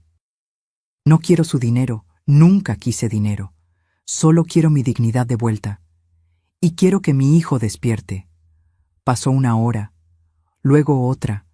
El sol subía en el cielo. La brisa marina entraba por las ventanas abiertas. Yo había preparado café para todos. Los agentes tomaban notas. Edmundo revisaba documentos. Marco organizaba evidencias. Y Vanessa esperaba, custodiada, en silencio. Su teléfono no dejaba de sonar. Roberto llamaba una y otra vez. Finalmente, escuchamos el motor de un auto frenando bruscamente frente a la casa. Pasos apresurados, la puerta abriéndose. Roberto entró como huracán. Tenía el cabello revuelto, la camisa arrugada como si se la hubiera puesto con prisa. Buscó a Vanessa con la mirada, la encontró, luego me vio a mí. ¿Qué está pasando aquí? Mamá, ¿por qué hay policías? ¿Por qué? Se detuvo al ver la escena completa. Los agentes del Ministerio Público. Edmundo con su portafolio. Marco con su laptop abierta. Los cargadores terminando de acomodar los muebles. Alguien explíqueme qué demonios pasa, exigió. Vanessa se levantó del sofá y corrió hacia él, abrazándolo, llorando. Roberto, tu mamá me está acusando de cosas horribles. Me quieren arrestar. Ayúdame, por favor. Roberto me miró por encima de la cabeza de Vanessa, confundido, esperando que yo dijera que esto era un malentendido. Pero no lo era. Roberto, mi voz salió más suave de lo que esperaba. Necesitas sentarte. Hay cosas que debes ver, cosas que debes saber sobre la mujer con la que te casaste. ¿De qué hablas? Vanessa me contó que firmaste una donación, que la casa era para nosotros. ¿Ahora te arrepentiste? Hijo, nunca doné nada. Me engañaron. Tu esposa y un abogado falso me hicieron firmar documentos fraudulentos, y eso es solo el principio. Roberto negó con la cabeza, incrédulo. No. Mamá, estás confundida. Vanessa no haría eso. ¿Confundida? Edmundo intervino. Su madre está en plenas facultades mentales. Tenemos evaluaciones de 3 especialistas diferentes. Lo que tiene su madre, joven Roberto, es evidencia. Mucha evidencia. Marco giró la laptop hacia Roberto. Mire esto, por favor. Y comenzó el video. El primero. Vanessa y el falso licenciado en mi comedor, las mentiras, el engaño, la firma bajo falsas pretensiones. Roberto miraba la pantalla, pálido. Vanessa intentó quitarle la laptop. «No veas eso, está editado, te lo juro». Pero Roberto la apartó. Siguió viendo, video tras video. La cena en el restaurante donde me acusaban de demencia. Las conversaciones con su hermana llamándolo idiota útil. Los estados de cuenta de tarjetas que él nunca autorizó. Las deudas, las mentiras. Y finalmente, el peor de todos. La grabación donde Vanessa hablaba con el falso licenciado sobre vender mi propiedad lo antes posible. ¿Cuánto tiempo hasta que podamos vender? 2 meses máximo. Roberto se dejó caer en una silla. Su rostro había pasado por todas las emociones posibles: confusión, negación, ira, dolor. Ahora solo quedaba devastación. Vanessa. Su voz era apenas un susurro. ¿Todo esto es verdad? Ella seguía llorando, pero ya no respondía. No podía. No había defensa posible contra la evidencia. ¿Me usaste? ¿Todo este tiempo solo querías el dinero de mi mamá? Silencio. Respóndeme. Roberto gritó, y nunca lo había escuchado gritar así. Vanessa finalmente habló, pero su voz ya no tenía dulzura, solo amargura. ¿Y qué si fue así? Tu mamá tiene dinero. Nosotros tenemos deudas. No es justo que ella tenga tanto mientras nosotros... No digas nosotros. Roberto la interrumpió. Yo no tenía esas deudas. Tú las hiciste. Tú gastaste. Tú mentiste. Se puso de pie. Caminó hacia mí. Y por primera vez en casi 2 años, mi hijo me miró realmente, como si despertara de un hechizo largo y doloroso. Mamá.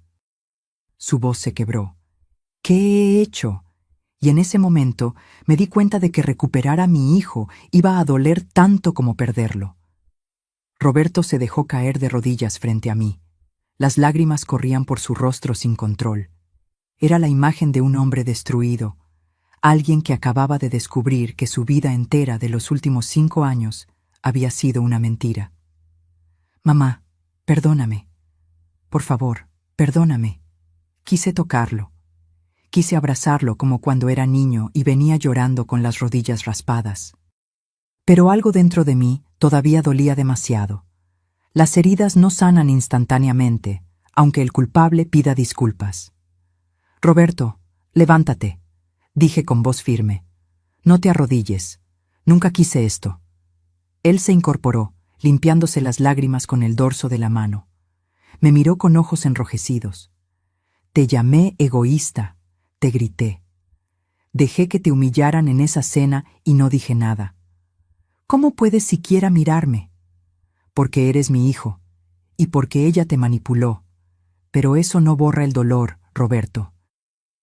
No lo borra. Vanessa, desde su lugar custodiada por los agentes, soltó una risa amarga. ¡Qué escena tan conmovedora! La madre heroica y el hijo arrepentido. Pero no se hagan las víctimas. Ustedes tienen dinero mientras otra gente... ¡Cállate! Roberto se volvió hacia ella con una frialdad que nunca le había visto. No vuelvas a hablar. No tienes derecho. Justo entonces, el timbre volvió a sonar. Esteban apareció en la puerta, nervioso. Señora Carmela, hay más gente afuera. Dicen que son familia de la señora Vanessa. Miré a Edmundo. Él asintió. Los mandé llamar yo. Necesitamos testigos de todo esto, y ellos necesitan saber quién es realmente su familiar. Que pasen. Entraron 3 personas.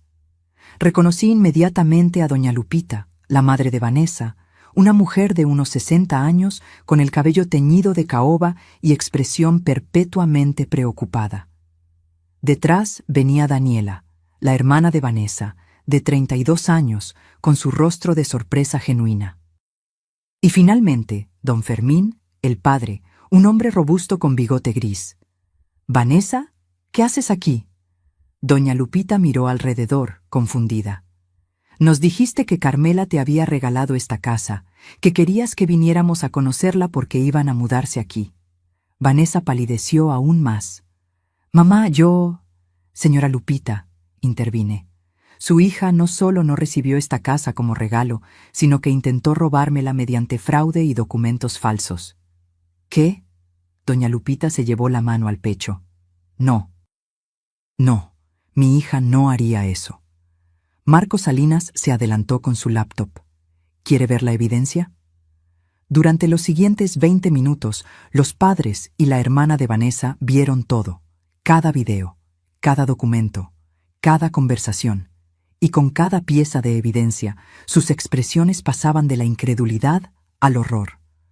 Daniela fue la primera en explotar. «Vanessa, me dijiste que Carmela estaba senil, me hiciste creer que la estabas ayudando, y ahora veo que todo era mentira. Me usaste. Aparezco en esos videos como cómplice». «No es lo que parece». Vanessa intentó defenderse débilmente. «¿No es lo que parece?» Daniela le mostró su teléfono. «Aquí están tus mensajes. Roberto es un idiota útil. La vieja no suelta ni un peso. Esas son tus palabras». Don Fermín, que había permanecido callado, se acercó a su hija. Su voz era grave, cargada de decepción. «Vanessa Elena Aguirre Mendoza, te criamos con valores. Tu madre y yo trabajamos toda la vida para darte educación, para enseñarte a ser una mujer de bien. ¿Y así nos pagas? ¿Convirtiéndote en una ladrona?» «Papá, yo solo...» «No me digas papá». El hombre alzó la voz. «No reconozco a la mujer que veo aquí. Esta no es mi hija». Doña Lupita lloraba en silencio. Se acercó a mí con pasos vacilantes. «Señora Carmela, no sé qué decirle. Yo no sabía. Le juro que no sabía nada de esto. Si hubiera sabido...» Le tomé la mano. Era una mujer mayor, como yo. Una madre, como yo. Y podía ver en sus ojos el mismo dolor que yo había sentido. El dolor de ver a tu hijo convertido en alguien que no reconoces. «Lo sé, señora Lupita. Usted no tiene culpa de las decisiones de su hija. Pero sí tengo responsabilidad», sollozó. «Algo hicimos mal.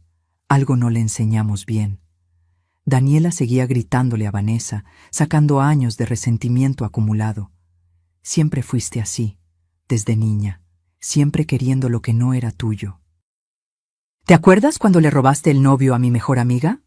¿Cuando falsificaste la firma de papá para sacar dinero de su cuenta?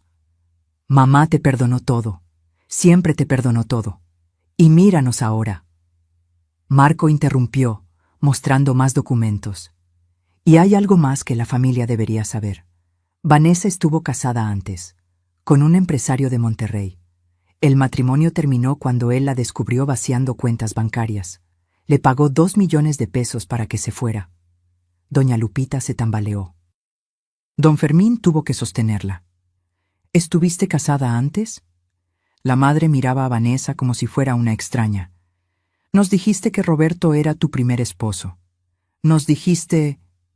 Les dije lo que querían oír. Vanessa finalmente soltó la verdad con veneno. «Porque si les hubiera contado la verdad, ustedes con sus moralinas no me habrían apoyado. Necesitaba este matrimonio. Necesitaba esta oportunidad». El silencio que siguió fue ensordecedor.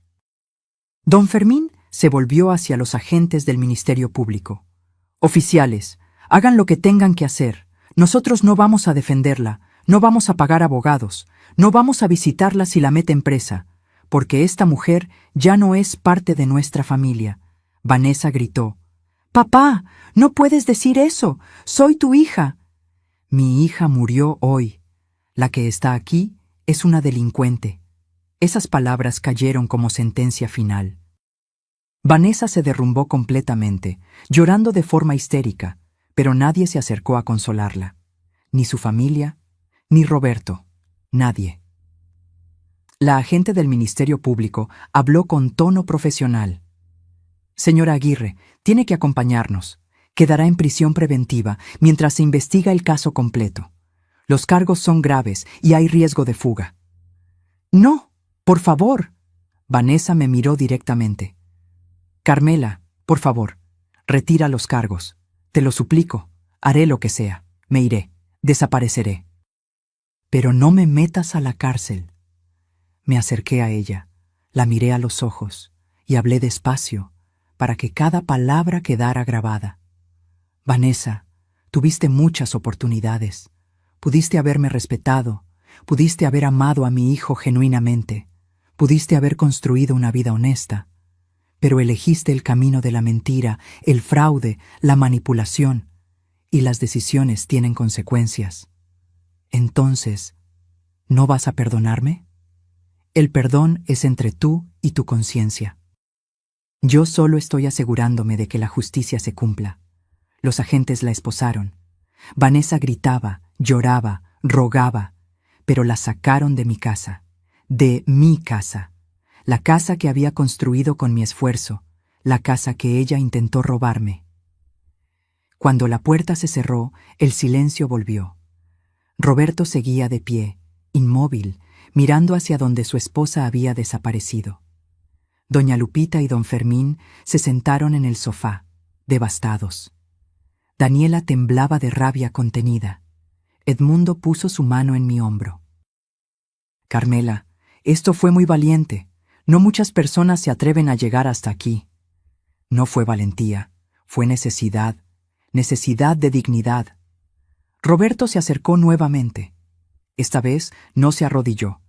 Se paró frente a mí, con los hombros caídos, con la postura de alguien que ha perdido todo.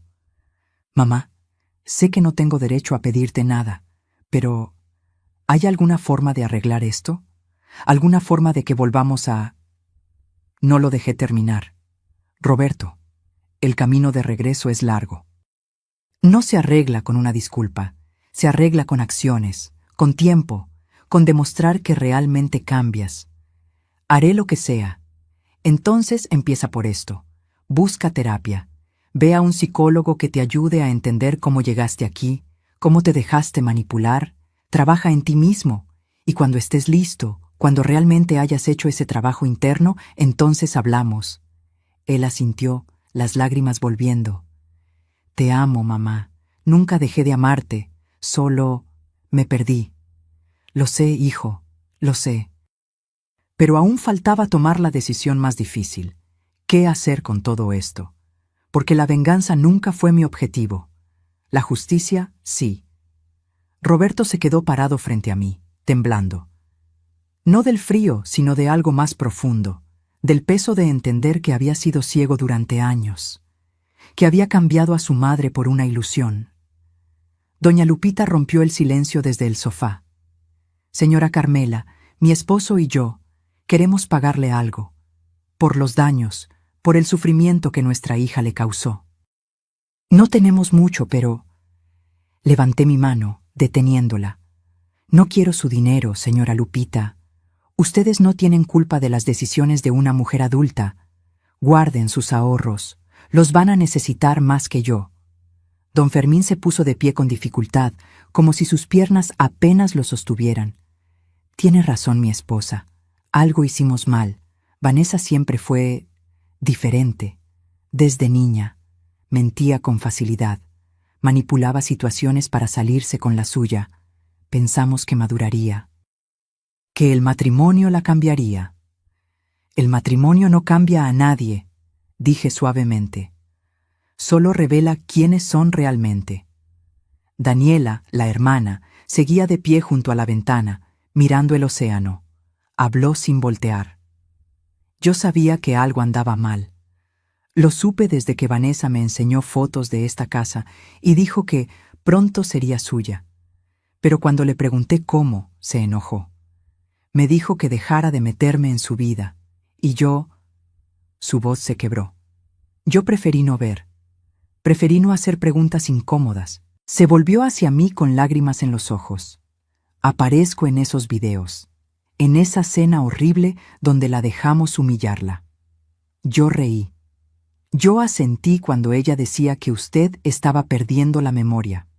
Y lo hice porque Vanessa siempre ha sido convincente. Siempre supo cómo hacer que la gente creyera lo que ella quería. No eres la primera persona que cae bajo el encanto de un manipulador, le dije. Y no serás la última. Roberto había permanecido callado, pero ahora habló con una voz ronca, como si cada palabra le costara dolor físico. Necesito decir algo. Necesito que todos lo escuchen. Se paró en el centro de la sala. Todos lo miramos. Vanessa me manipuló. Eso es verdad, pero yo dejé que lo hiciera. Yo escogí creerle cuando me decía que mi mamá era controladora. Yo escogí no cuestionar cuando empezamos a endeudarnos. Yo escogí quedarme callado en esa cena cuando la humillaron. Las lágrimas corrían libremente por su rostro. ¿Y saben por qué lo hice? Porque era más fácil. Era más fácil tener una esposa que me dijera qué pensar, qué sentir, qué hacer. Era más fácil culpar a mi mamá de ser complicada que admitir que yo era un cobarde. Roberto, no digas eso. Intenté interrumpir. No, mamá, tengo que decirlo. Fui un cobarde. Cuando murió mi papá, tú te hiciste cargo de todo. Del funeral, de las deudas, de mantenerme mientras terminaba la carrera. Yo nunca tuve que ser realmente fuerte porque tú lo eras por los dos. Y cuando Vanessa apareció, ella se convirtió en otra persona que tomaba decisiones por mí. Se limpió las lágrimas con violencia. Tengo 43 años y acabo de darme cuenta de que nunca he sido un hombre completo. Siempre he sido el hijo de alguien o el esposo de alguien. Pero nunca Roberto. Solo Roberto. El silencio que siguió fue pesado, lleno de verdades dolorosas. Marco Salinas, que había estado organizando documentos en silencio, habló. Joven Roberto, el primer paso para cambiar es reconocer el problema. Ya dio ese paso. Los demás vienen después. Pero tal vez ya es muy tarde. Roberto me miró con desesperanza. Tal vez mi mamá nunca pueda perdonarme, y no la culparía. Me acerqué a él. Puse mi mano en su mejilla, como hacía cuando era niño. Roberto, eres mi hijo. Siempre serás mi hijo. Pero la relación que teníamos se rompió. Y para reconstruirla, necesitamos tiempo. Necesitamos que demuestres con acciones, no con palabras, que realmente cambiaste. ¿Qué quieres que haga? Respiré profundo antes de responder. Primero, busca ayuda profesional. Un terapeuta. Alguien que te ayude a entender cómo llegaste aquí. Segundo, resuelve el desastre financiero que Vanessa dejó. Esas deudas son tuyas ahora. Yo no voy a pagarlas. Tú las contraerás. Tú las pagas. Tercero, necesitas vivir solo. Aprende a ser tú mismo. A tomar tus propias decisiones. A no depender de que alguien más piense por ti. Roberto asentía con cada punto, como alumno tomando notas de la lección más importante de su vida. ¿Y después? Después, cuando hayas hecho todo eso, cuando realmente seas una persona diferente, entonces hablamos de reconstruir lo nuestro. ¿Cuánto tiempo? El que sea necesario, tal vez meses, tal vez años. Vi el dolor en sus ojos, pero también vi aceptación. Sabía que no había atajos. Que el daño era profundo y real. Edmundo interrumpió con su tono profesional. Roberto, también hay un tema legal. Vanessa contrajo deudas usando tu nombre. Créditos que tú firmaste pero que ella gastó. Legalmente, eres responsable. Estamos hablando de aproximadamente 700,000 pesos entre tarjetas y préstamos personales. Roberto palideció. No tengo 700,000 pesos. Lo sé. Por eso necesitas reestructurar tu vida financiera. Hablar con los bancos, negociar planes de pago. Va a ser difícil, pero es tu responsabilidad. ¿Y el divorcio? Ya tengo los papeles preparados. Edmundo sacó una carpeta. Divorcio express por causales graves. Vanessa tendrá que firmar desde donde esté. Y aquí está la cláusula importante. Ella renuncia a cualquier reclamo patrimonial sobre ti o tu familia. Nada. Cero. Se va con lo que entró, que era nada. Roberto tomó los papeles con manos temblorosas. Pensé que la amaba. Amabas la idea de ella, dije suavemente. La máscara que ella usaba. Pero la persona real debajo de esa máscara, esa nunca la conociste, porque ella nunca te dejó conocerla.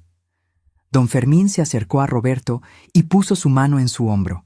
Joven, mi hija le causó mucho daño. Como padre, me siento responsable. Si necesita ayuda para encontrar un buen terapeuta, mi hermano es psiquiatra. Puedo darle su contacto. Roberto asintió, agradecido. Gracias, señor. Daniela también se acercó. Roberto, si necesitas alguien con quien hablar, alguien que entienda cómo es vivir bajo la sombra de Vanessa, yo estoy aquí. No para reemplazar a nadie, solo como alguien que también fue víctima de ella. Me sorprendió ver compasión en la hermana de Vanessa, pero tenía sentido. Ella también había vivido toda su vida comparándose, compitiendo, sintiéndose menos que su hermana perfecta. El teléfono de Edmundo sonó. Contestó brevemente, asintió varias veces y colgó. Era el Ministerio Público. Vanessa ya está fichada. Le negaron la fianza porque hay riesgo de fuga. Va a permanecer en prisión preventiva durante todo el proceso. Calculan que el juicio tomará entre 6 y 8 meses. ¿Y qué va a pasar con ella?, preguntó doña Lupita con voz temblorosa. Si se comprueba todo, y con la evidencia que tenemos se va a comprobar, está mirando entre 3 y 7 años de prisión, fraude equiparado, falsificación de documentos, asociación delictuosa. Son delitos graves. Doña Lupita se cubrió la cara con las manos. Don Fermín la abrazó, pero él también lloraba en silencio. Ver a estos padres sufrir me partió el corazón. Ellos no habían hecho nada malo, solo habían tenido la mala suerte de criar a alguien que nació sin brújula moral. Señor, señora, les dije, ustedes son bienvenidos a quedarse en contacto conmigo si lo necesitan. Sé que esto es difícil. Perder a un hijo, aunque sea por decisiones de ellos, duele igual. Doña Lupita me miró a través de las lágrimas. ¿Por qué es tan amable con nosotros? Nuestra hija intentó destruirla. Porque soy madre. Y entiendo el dolor de amar a alguien que te decepciona. Entiendo lo que es no reconocer a la persona que criaste. Esas palabras resonaron en la habitación. Roberto sollozó. Don Fermín apretó los labios. Todos entendimos en ese momento que éramos, en diferentes formas, víctimas de la misma persona. Marco comenzó a empacar su equipo. Señora Carmela, mi trabajo aquí está completo. Toda la evidencia está respaldada en 3 memorias USB. Una para usted, una para el licenciado Edmundo y una para el Ministerio Público. Además, los archivos están en la nube, protegidos con contraseña. Gracias, Marco. Tu trabajo fue impecable. Solo hice lo que usted me contrató para hacer, encontrar la verdad. Los cargadores ya habían terminado de acomodar todos los muebles de vuelta. Se acercaron tímidamente. Señora, ya está todo en su lugar. ¿Necesita algo más? Les di propina generosa. Ellos no tenían culpa de nada. Cuando se fueron, solo quedamos Roberto, la familia de Vanessa, Edmundo, Marco y yo. Roberto se acercó una última vez. Mamá, voy a irme. Necesito procesar todo esto. Pero antes... Sacó de su bolsillo un llavero. Esto es de la casa de Ciudad de México, la que compartimos Vanessa y yo. Voy a mudarme. Voy a buscar algo más pequeño, más barato, algo que pueda pagar yo solo. Y cuando esté instalado, te aviso, por si algún día quieres visitarme. Tomé el llavero. Era un pequeño San Judas Tadeo que yo le había regalado cuando se mudó de mi casa. Conserva a San Judas. Creo que lo necesitas más que yo. Roberto se lo guardó nuevamente. Me dio un abrazo desesperado, como quien se despide sin saber cuándo volverá a ver a alguien. Te quiero, mamá. Nunca lo olvides. Yo también te quiero, hijo. Por eso dejé que aprendieras esta lección. Y mientras lo veía irse, con los hombros caídos pero la mirada un poco más clara, supe que la parte más difícil apenas comenzaba. Perdonar. 3 meses después. Desperté en mi casa de playa con el sonido de las olas rompiendo contra la costa. La misma terraza, el mismo océano, la misma brisa salada. Pero algo había cambiado. Yo había cambiado. Me preparé mi té de manzanilla y salí con mi cobija de lana color terracota. El sol apenas comenzaba a pintar el cielo de naranja y rosa. Me senté en mi silla favorita y respiré profundo. Habían sido 3 meses intensos. 3 meses de declaraciones legales, de testimonios, de firmas y documentos. 3 meses de noches sin dormir, de recuerdos dolorosos, de sanar heridas que creí nunca cerrarían. El juicio de Vanessa había avanzado rápido. Con toda la evidencia que presentamos, su abogado defensor apenas pudo hacer algo. Ella se declaró culpable para reducir la sentencia. 5 años de prisión. No la mitad de lo que merecía, pero algo era algo. Roberto había cumplido su palabra. Se mudó a un departamento pequeño en la colonia Narvarte. 2 habitaciones, sencillo, nada lujoso. Me mandó fotos. Era casi vacío, apenas con lo necesario. Empezando desde cero, decía su mensaje. Encontró un terapeuta, el doctor Velasco, hermano de don Fermín. Me mandaba actualizaciones cada 2 semanas. No detalles de las sesiones, solo para que supiera que seguía yendo. Sesión 6 completada. Aprendiendo mucho sobre mí mismo. También estaba pagando sus deudas. Había negociado con los bancos, pagos mensuales que le consumían casi la mitad de su salario. Vivía con lo justo, sin lujos, sin excesos. 2 veces había intentado visitarme. Ambas veces le dije que todavía no, que necesitaba más tiempo, y él lo aceptó sin reclamar. Entiendo, mamá. Cuando estés lista, aquí estaré. La familia de Vanessa se había convertido en algo inesperado. Aliados. Doña Lupita me llamaba cada semana. Hablábamos de cosas simples, recetas, el clima, telenovelas. Nunca mencionábamos a Vanessa. Era como si tácitamente hubiéramos acordado que ese tema estaba prohibido. Daniela me visitó una vez. Trajo pan dulce y café. Nos sentamos en esta misma terraza. Gracias por no odiarnos, me dijo. Muchas personas en su lugar habrían cortado todo contacto con la familia completa. Ustedes no son Vanessa. No cargo los pecados de ella en sus espaldas. Daniela lloró. Me contó cómo había sido crecer a la sombra de una hermana que siempre obtenía lo que quería, que manipulaba a sus padres, que nunca enfrentaba consecuencias. Parte de mí está aliviada, confesó, aliviada de que finalmente enfrente las consecuencias de sus actos. Es horrible decirlo, pero es la verdad. No es horrible, es humano. Mi teléfono vibró. Era un mensaje de Edmundo. Carmela. Todo está finalizado. El fideicomiso permanece intacto. Todas las propiedades seguras. Vanessa no puede reclamar nada ahora ni nunca. Puede dormir tranquila. Sonreí. Dormir tranquila. Hacía tanto tiempo que no lo hacía, pero había algo más que había decidido hacer. Algo que llevaba semanas pensando. Esa tarde llamé a Edmundo para una reunión. También convoqué a Roberto. Era momento. Llegaron ambos a mi casa de Ciudad de México 2 días después. Roberto lucía diferente. Más delgado, con algunas canas que no tenía antes, pero con los ojos más claros. Como si una niebla se hubiera levantado. «Mamá», me saludó con un abrazo cuidadoso, como quien toca algo frágil. «Hijo». Nos sentamos en la sala. Edmundo abrió su portafolio. Carmela me pidió esta reunión para discutir el futuro de su patrimonio. Roberto, tu madre quiere hacer algunos cambios importantes. Roberto palideció. Mamá, si esto es sobre desheredarme, lo entiendo. No voy a pelear. No después de todo lo que pasó. Levanté mi mano. No se trata de desheredarte, Roberto. Se trata de asegurarme de que lo que construí se use correctamente. Escucha antes de hablar. Edmundo sacó documentos. Tu madre ha decidido modificar el testamento y el fideicomiso. Las propiedades siguen dentro del fideicomiso.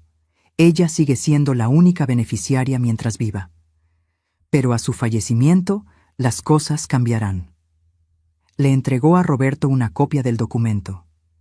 Él comenzó a leer, y vi su expresión cambiar de confusión a sorpresa. La casa familiar de Ciudad de México, continué yo, pasará a ti directamente. Es tu hogar, es donde creciste, tiene sentido que sea tuya. Mamá, yo no... Déjame terminar. El departamento de Polanco será vendido al momento de mi muerte. El dinero de esa venta, aproximadamente 3.200.000 pesos, será dividido en 2 partes. Una mitad para ti. La otra mitad irá a una fundación que estoy creando. ¿Una fundación? Edmundo intervino. La Fundación Carmela Soto, para la protección patrimonial de adultos mayores. Ayudará a personas de la tercera edad que enfrentan abuso financiero de familiares. Asesoría legal gratuita, apoyo psicológico, refugio temporal si es necesario. Roberto me miró con lágrimas en los ojos. Mamá, eso es hermoso. Es necesario, porque descubrí que mi caso no es único. Hay miles de personas mayores siendo despojadas, manipuladas, declaradas incapaces por familiares ambiciosos. Y nadie las defiende. ¿Y la casa de playa? Preguntó Roberto. Esta casa, toqué la mesa con suavidad, también será vendida. El dinero completo, 5.500.000 pesos, irá a la fundación, para que tenga recursos suficientes para operar durante años. Pero eso significa que yo solo heredaré la casa de Ciudad de México y 1.600.000 pesos. Correcto. De los casi 15 millones que tengo, heredarás aproximadamente 6 millones en total si contamos el valor de la casa familiar. El resto irá a ayudar a otras personas. Vi el conflicto en su rostro. Parte de él, la parte egoísta que Vanessa había alimentado, sentía que era injusto. Pero otra parte, la parte que estaba aprendiendo a ser mejor, entendía. Es justo, dijo finalmente, más que justo. Después de todo lo que hice, debería dejarte dar todo a la fundación. No se trata de castigarte, Roberto. Se trata de que mi dinero haga una diferencia real. Y además, saqué otro documento. Hay una condición. ¿Condición? Para que recibas tu parte, debes cumplir con esto durante los próximos 5 años. 1. Continuar en terapia regularmente. 2. Mantener tus finanzas en orden, sin deudas irresponsables. 3. Trabajar como voluntario en la fundación al menos 10 horas al mes. Y 4. Reconstruir nuestra relación. No con prisa, no forzado, sino genuinamente. Si no cumplo con esas condiciones, tu parte también va a la fundación, y la Casa de Ciudad de México se convierte en la sede de la fundación. Roberto se quedó en silencio largo rato. Luego asintió. Acepto. Todas las condiciones. No las aceptes por el dinero, Roberto. Acéptalas porque realmente quieres cambiar. Las acepto porque quiero ser el hombre que tú merecías como hijo. El hombre que papá hubiera querido que fuera. Esas palabras me quebraron. Las lágrimas finalmente salieron, lágrimas que había estado conteniendo durante meses.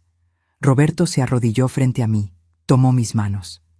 Mamá, sé que el camino es largo, sé que no puedo borrar el daño con palabras bonitas, pero te prometo por la memoria de mi papá, que voy a hacer el trabajo, voy a ser mejor, voy a ganarme de vuelta tu confianza. Lo abracé. Por primera vez en años, abracé a mi hijo sintiendo que realmente era mi hijo otra vez. Ya la estás ganando, Roberto. Poco a poco, ya la estás ganando. 6 meses más tarde. La Fundación Carmela Soto abrió sus puertas en un local rentado en la colonia Roma. 3 abogados, 2 psicólogos y una trabajadora social. Roberto cumplía sus horas de voluntario cada sábado, ayudando con trámites administrativos. Habíamos atendido ya a 16 casos. 16 personas mayores que estaban siendo despojadas, manipuladas, abusadas por sus propias familias. Y en 10 de esos casos logramos revertir el daño. Doña Lupita se ofreció como voluntaria también. Coordinaba el grupo de apoyo emocional. Necesito hacer algo bueno con el dolor que mi hija causó, me dijo. Daniela donaba mensualmente. No mucho. Su salario era modesto, pero algo. Roberto y yo cenábamos juntos cada viernes, en lugares sencillos, no restaurantes lujosos, solo comida casera y conversación honesta. Poco a poco, estábamos reconstruyendo lo que se rompió. Una tarde, mientras revisaba papeles de la fundación en mi casa de playa, sonó el timbre. Era Roberto, sin avisar. Hijo, qué sorpresa. Mamá, necesitaba verte, necesitaba decirte algo. Nos sentamos en la terraza. Él miraba el océano con expresión seria. Hoy se cumplió un año desde ese día, el día que todo explotó, el día que desperté. Lo sé, y quería decirte gracias. Gracias por no rendirte conmigo.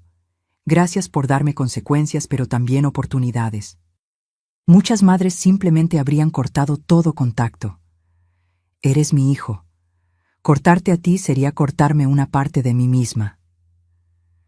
El doctor Velasco me hizo un ejercicio la semana pasada. Me pidió que escribiera una carta a la persona que más había lastimado en mi vida. Obviamente era ti. Sacó un sobre de su chamarra. Me lo entregó con manos temblorosas. No tienes que leerla ahora. Pero necesitaba dártela. Abrí el sobre. La carta tenía 3 páginas. Lágrimas manchaban algunas palabras. Leí en silencio mientras Roberto miraba el mar. La carta era un desahogo completo. Cada recuerdo de su infancia, cada momento en que yo había sacrificado algo por él, cada vez que me faltó al respeto y ahora lo recordaba con vergüenza. Cada sesión de terapia revelando capas de culpa, de manipulación que había sufrido, de responsabilidad que ahora aceptaba. Y al final, una promesa. Mamá, no puedo devolverte los años que perdimos, no puedo borrar las palabras que te dije. Pero puedo darte algo, el resto de mi vida siendo el hijo que mereces. No perfecto, porque sigo siendo humano, pero presente, honesto, tuyo, te amo, siempre te he amado, incluso cuando no lo demostraba. Tu hijo, Roberto. Doblé la carta y la guardé en el sobre. Miré a Roberto. Ven aquí. Él se acercó. Lo abracé fuerte, como cuando era niño y tenía pesadillas. Te perdono, hijo. Completamente. Ya no cargo con el peso del resentimiento. Roberto sollozó en mi hombro. No merezco tu perdón. Nadie merece el perdón. Por eso se llama gracia, y yo decido dártela. Nos quedamos así, abrazados, mientras el sol se ponía sobre el océano, madre e hijo, rotos pero sanando, heridos pero perdonando. Hoy, 2 años después de aquella madrugada cuando sonó la alarma, me siento en mi terraza con mi té de manzanilla y mi cobija terracota. La Fundación Carmela Soto ha ayudado a 83 personas. 83 familias donde se restauró la justicia. Roberto está comprometido con una mujer buena, una maestra de primaria llamada Patricia. Me la presentó hace 6 meses. Es sencilla, honesta, trabajadora. Y lo mira con amor genuino, no con ojos que calculan patrimonio. Vanessa cumple su condena. No la he visitado. No tengo rencor, pero tampoco tengo necesidad de verla. Su capítulo en mi vida está cerrado. Mis propiedades están seguras. Mi testamento está actualizado. Mi hijo está sanando. Y yo recuperé algo más valioso que el dinero. Recuperé mi dignidad. Recuperé mi paz. Recuperé la capacidad de dormir tranquila sabiendo que no fui víctima, sino guerrera. Que no me dejé destruir, sino que construí algo mejor con los pedazos rotos. Tomo un sorbo de mi té y sonrío al océano, porque la verdadera riqueza nunca estuvo en los 15 millones de pesos. La verdadera riqueza estuvo en tener el coraje de defenderme, la sabiduría de planear estratégicamente y la gracia de perdonar sin olvidar. Aprendí que el amor de madre es inquebrantable, pero no significa ser pisoteada. Aprendí que la paciencia no es debilidad, es la estrategia más poderosa. Aprendí que la justicia a veces tarda, pero cuando llega, vale cada lágrima derramada.